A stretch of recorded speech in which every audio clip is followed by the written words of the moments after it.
Alors, on trouve dans le livre d'Isaïe un passage assez étrange que j'ai déjà signalé, le chapitre 45, qui est d'ailleurs sous-titré dans la Société biblique de Genève, le retour d'Israël chez lui. Souviens-toi de cela, Jacob, souviens-toi, Israël, car tu es mon serviteur.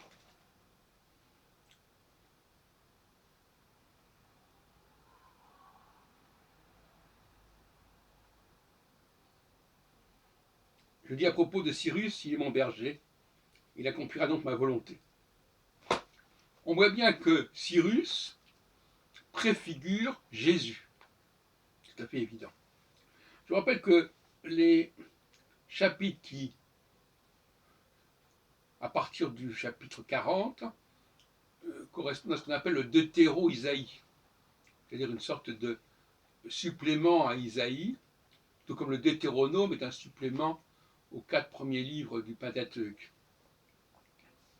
Et le fait d'utiliser Cyrus ici est complètement aberrant pour Israël. Cyrus, on le sait très bien, ça figure au chapitre, aux chroniques, je crois. Cyrus, l'édit de Cyrus concerne les Judéens, ne concerne pas les Israélites. Alors là, c'est bien aux Israélites qu'on s'adresse. Souviens-toi de cela, Jacob. Jacob, c'est Israël. Et l'accomplissement dont on vient de parler là, c'est un mot que Jésus emploie. Je suis venu pour accomplir. Il accomplira toute ma volonté, Cyrus. Cyrus qui est présenté comme le Machiar d'ailleurs. Et à mon avis, le Machiar, le Messie, c'est celui qui rassemble les Israélites et qui les fait revenir de leur exil. Mais là, il y a une falsification, puisque l'édit de Cyrus concerne les Judéens, et que là, dans Isaïe 45, on veut nous faire croire que ça concerne les Israélites. Et il est évident que Jésus est embarqué dans cette histoire-là, aussi bien dans Isaïe 45 que dans un certain nombre de chapitres, 37, 38, d'Ézéchiel. La question, c'est qu'effectivement, est-ce que Jésus a permis d'accomplir cette prophétie concernant le rassemblement et le retour des Israélites? Non.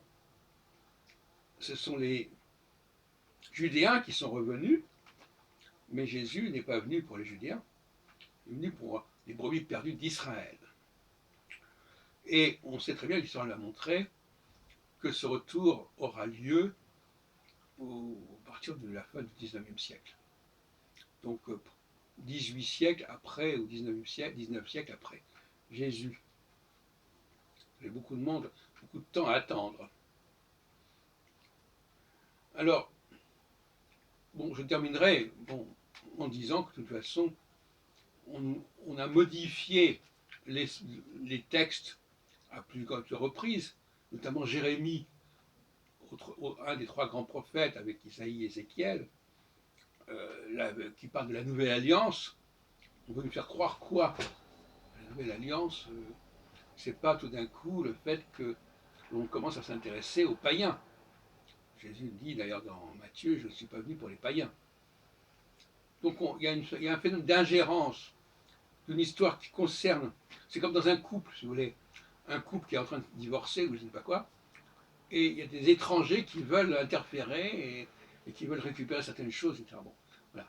Il y a un couple Judée-Samarie, il y a un couple entre les Israélites, qui se déchire peut-être, entre les Israélites et les Judéens, et les païens n'ont rien à faire là-dedans.